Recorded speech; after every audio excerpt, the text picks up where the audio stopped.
Hi, I am Gracynn from Pineville, Missouri, and I am 17 years old. This is my first service dog, Saber. By sharing my story, I want to bring awareness to how much a service dog can truly impact someone's life, as it has done for me and my family. At birth, other than the fact that I was a bit too pale, I looked like any normal baby. Because of my jaundice, I had to stay in the hospital for 9 days until I was able to come home. From the outside in, I was really just like any other baby. However, my parents tell me that they realized on the day I was brought home that something seemed off. This feeling they had was from how I was behaving to normal baby things. When babies cry and scream, my reaction to everything was different. When my parents tried to swaddle me or give me a bath, really anything involving touching, I would go into hysterics and tantrums. They did not know what was causing me to react this way. As I reached toddler age, more and more of these normal things became totally different for me. I could not feed myself or rip toys. I absolutely hated laying on my stomach. Worst of all, for all of us, I did not want to be hugged or comforted because of the feeling of touch.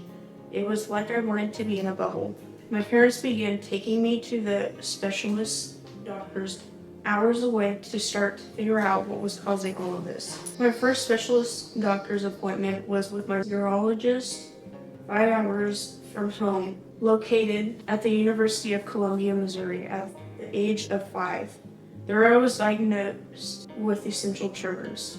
As I reached my preteens, I was put on a lot of medicine. That ultimately did not solve anything. Through trial and error of many medications, mental disabilities started to surface. At age 10, we went to another specialist. This doctor was in a medical trial for pediatric patients where he was installing a device called a deep brain stimulator, also known as DBS, into my brain. This was extremely scary for myself and my family, as it would require me to undergo a very long surgery on my brain without knowing for sure it would work. And my parents feared I would not have the same personality when I woke up or recognize them.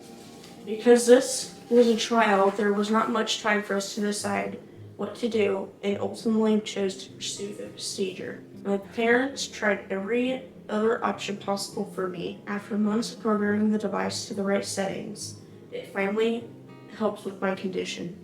However, it has helped me with my emotions, as these can still at times overtake me. 5 years ago, my 5th grade science teacher had a son that was autistic. He had a service dog. She started to bring her son's service dog to class to see if he would be able to help me through the day while in school. From the very first day I got to interact with the dog, I felt safe and that my life was grounded with his presence. The dog gave me a sense of security. No medicine or therapy from the doctor ever came close to what I felt when this dog was around.